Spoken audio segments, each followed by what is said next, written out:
الحمدللہ رب العالمین والصلاة والسلام علی سید الانبیاء والمرسلین نبینا محمد وعلی آلہ وصحبہ اجمعین، اما بعد۔ محترم ناظرین کرام،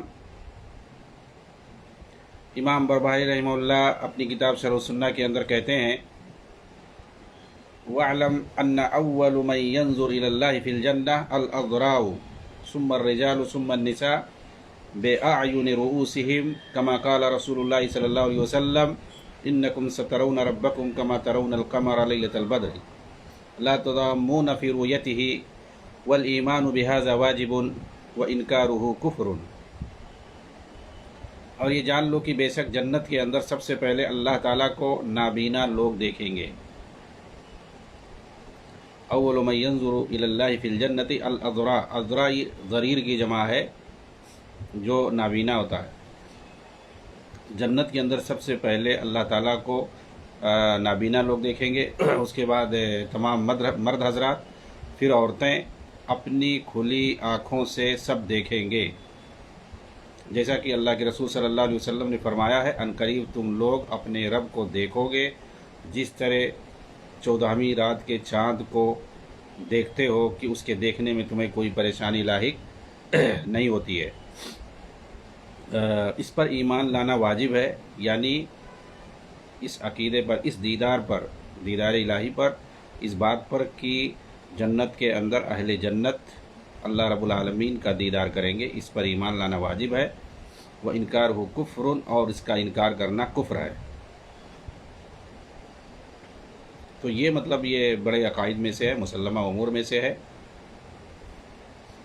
اصل میں کچھ لوگ جسے جہمیہ اور معتزلہ نے اس بات کا انکار کیا ہے کہ اللہ تعالیٰ کو نہ دنیا میں نہ آخرت میں کہیں نہیں دیکھ سکتے ہیں۔ وہ جو ہے ایک آیت ہے، اس سے اشتباہ ان کو ہوتا، شبہ ہوتا ہے، اس سے پکڑ کر کے دلیل وہ لوگ کرتے ہیں۔ لن ترانی کے لن جو ہے تعبید کے لیے ہے، نفی تعبید ہے، کبھی نہیں تم دیکھ سکتے، نہ دنیا میں آخرت میں کہیں بھی نہیں دیکھ سکتے۔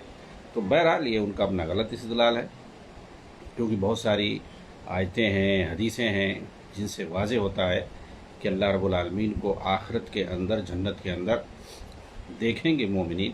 تو ظاہر سی بات ہے، جہاں دیکھنے کی بات ہے آیا ہے تو وہاں مانا جائے گا کہ دیکھیں گے، اور جہاں پر انکار ہے، نہیں دیکھنے کا ہے، یعنی دنیا کے اندر لا تدرک الابصار، تو جہاں پر نہ دیکھنے کی بات ہے وہاں پر ہمارا ایمان ہے کہ وہاں نہیں دیکھیں گے۔ اور یہی تو مومنوں کے یہاں خوبی ہے، اور ان کا عقیدہ ہے کہ جہاں پر جیسا ذکر آیا ہے قرآن اور حدیث میں ویسے مان لینا۔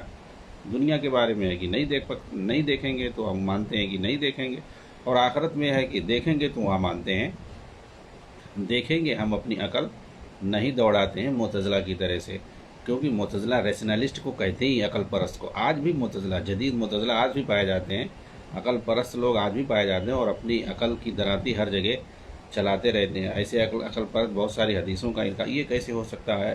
ہو سکتا ہے اللہ کے رسول کچھ کہہ رہے ہو، نبی نے صحابی نے کچھ اور سمجھ لیا، مطلب جو ہے صحابہ پر بھی یہ لوگ شک کرنے لگتے ہیں اور سمجھتے ہیں کہ ان کی طرح سے وہ بھی ایسے ہی رہے ہوں گے۔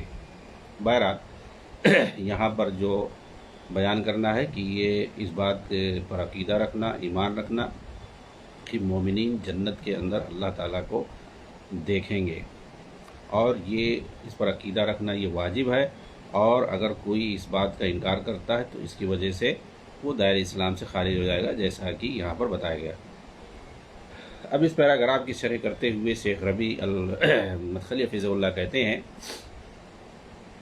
آخرت کے اندر رویت باری تعالیٰ پر ایمان لانا اہل سنت کے اصول میں سے ہے، اور یہ کتاب اللہ اور سنت متواترہ سے ثابت ہے۔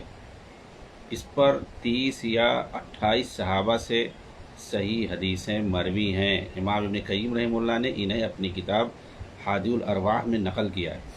اور رویت باری تعالیٰ کا اہل بدعت میں سے جہمیہ، معتزلہ اور خوارج وغیرہ نے انکار کیا ہے۔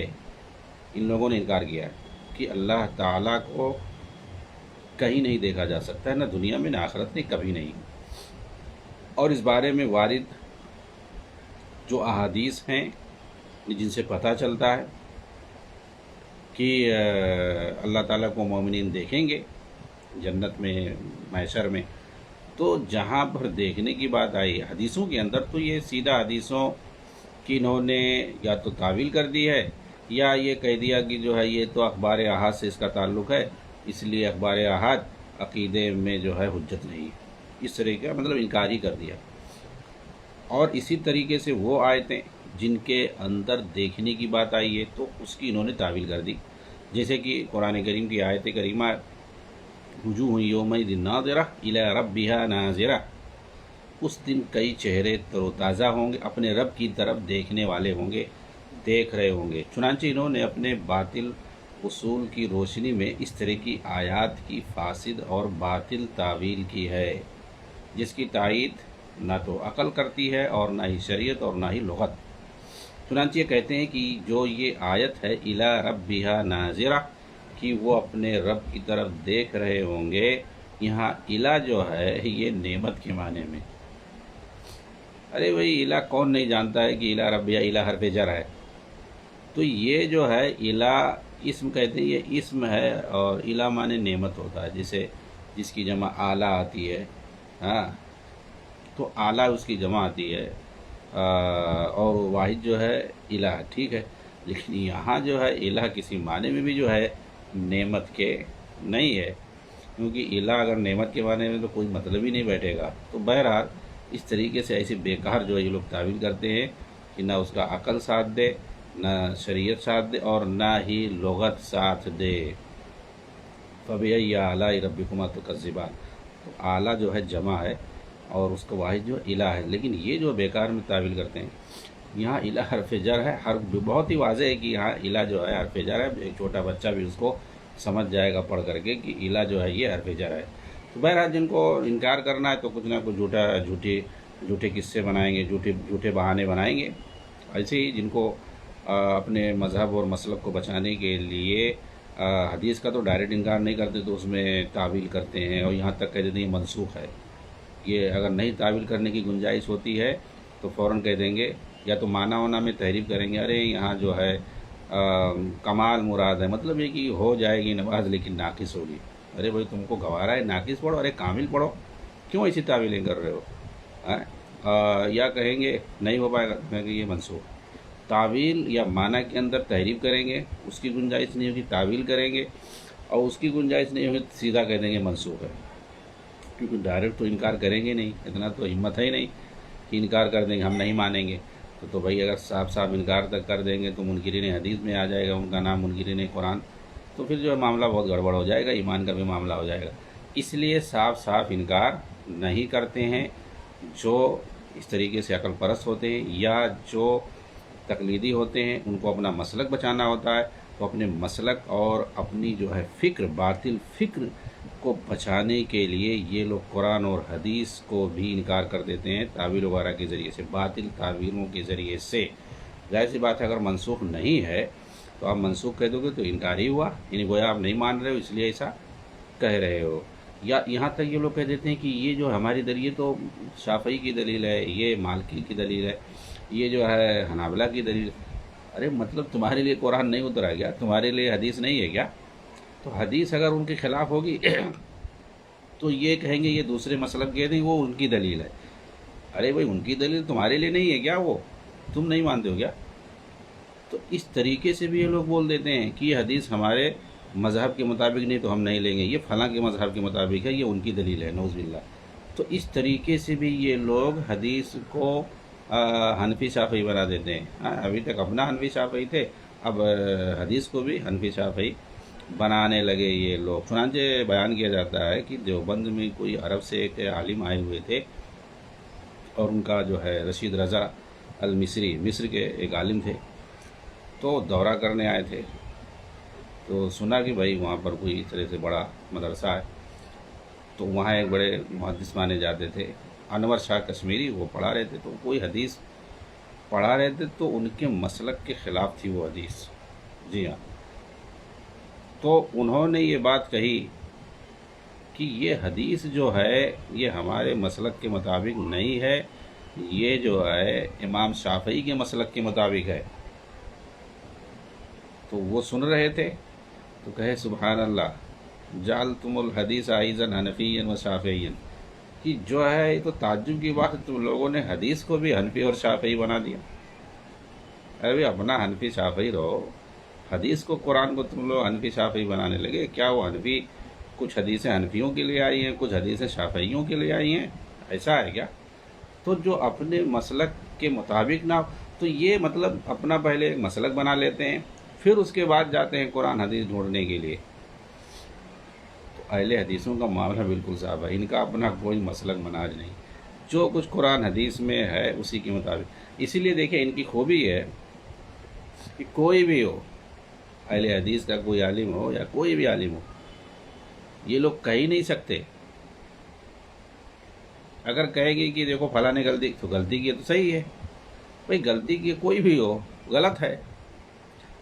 وہ جو ہے اس کی جو ہے دفاع وفا کرنے نہیں لگیں گے. غلطی ہے اگر صاف صاف قرآن حدیث کے خلاف ہے تو کوئی بھی ہو، اہل حدیثوں میں سے کوئی عالم ہو یا کوئی بڑے سے بڑا امام ہو، کوئی بھی ہو، وہ فوراً مان لیتے ہیں، کہیں گے کہ ٹھیک ہے اگر انہوں نے غلطی کیا ہے تو غلط ہے، ہم اس کی تائید تھوڑی کریں گے، ہم اس کے پیچھے تھوڑی پڑیں گے، اس کی تعویل کریں گے. نہیں نہیں نہیں، وہ مراد یہ لینا چاہتے تھے، آپ لوگ سمجھ نہیں پا رہے ہو، پھر سے پڑھو کتاب.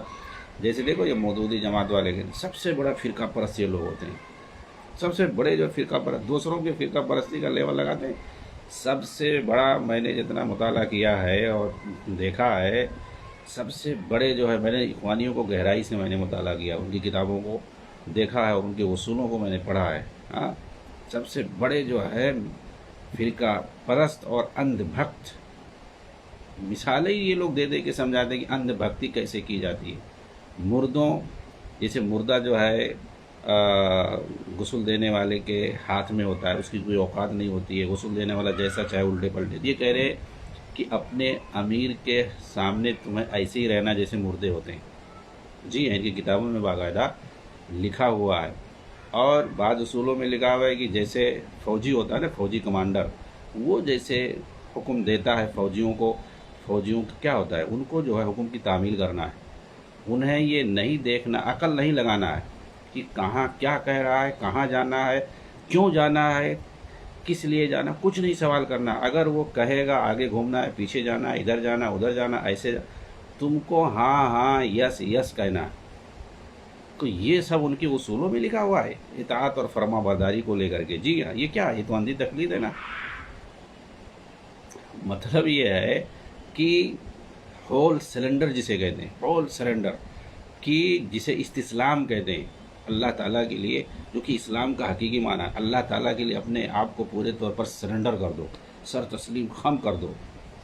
ٹھیک ہے، جو اطاعت اور فرما برداری اللہ کے لیے ہونی چاہیے، سیم ویسے ہی نہیں سکھایا جاتا ان اخوانیوں کو، تحریکیوں کو. اپنے امیر کے لیے ایسے ہی ایک دم سرنڈر ہو جاؤ. اب بتائیے اس سے بڑی اندھی تقلید اور کیا ہوگی؟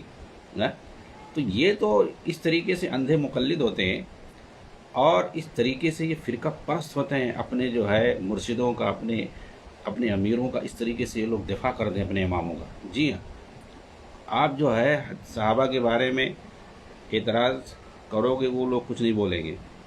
اگر کہیں جو ہے ان کے کسی امام یا کسی سرغنہ پر اگر اعتراض کر دو گے، فوراً یہ کہیں گے نہیں نہیں نہیں تم غلط کہہ رہے ہو، تم کو جو ہے الٹی سیدھی گالی دینا شروع کر دیں گے اور کہیں گے، پہلے تو سمجھائیں گے تم سمجھ نہیں پا رہے ہو، ان کی بات تم سمجھیں گے، پھر سے مطالعہ کر لو ان کی کتاب، لگتا ہے تم ان کی کتاب نہیں پڑھے ہو. اور جب کہو گے نہیں نہیں ہم جانتے ہیں اچھی طرح سے، کئی بار ہم پڑھ چکے، تو کہیں گے ارے تو فلاں نے بھی تو ایسے ہی لکھا ہے، اچھا حوالہ تو دیا نا، جہاں سے نکل گیا انہوں نے بھی تو ایسا ہی لکھا ہے، تو وہ غلطی نہیں مانیں گے. اچھا تو اہل حدیث کے عالم نے بھی ایسے ہی لکھا ہے، وہ فلاں جو ہے امام قرطبی نے ایسے ہی لکھا ہے، وہ فلاں نے ایسا لکھا، فلاں نے مطلب جو ہے ان کا جو امام ہے، پیر ہے، اس نے غلطی کی ہے، وہ مان نہیں سکتے، دفاع کرتے. کیا اس طریقے سے وہ صحابہ کا دفاع کرتے ہیں؟ کبھی نہیں کرتے ہیں. ٹھیک ہے، تو کہنے کا مطلب یہ ہے کہ یہ جو ہیں سب سے زیادہ عقل پرستی ان کے یہاں پائی جاتی ہے، اندھ بھکتی ان کے یہاں پائی جاتی ہے، اور فرقہ پرستی ان کے یہاں پائی جاتی ہے، جتنا اتنا بریلیوں کے یہاں بھی نہیں پائی جاتی ہوگی. جی ہاں، اور یہ جو ہے اہل حدیثوں کو فرقہ پرست کہنے ہیں. اہل حدیث کے بارے میں بتا رہا تھا، ان کے یہاں تو بالکل واضح ہے، کسی کی بھی بات آپ لے آؤ ان کے سامنے، کوئی اہل حدیث ہی عالم کیوں نہ ہو، چاہے زندہ ہو یا پہلے مر چکا ہو، کتنا ہی بڑا کیوں نہ عالم ہو، اگر اس کی کوئی غلطی تم دکھاؤ گے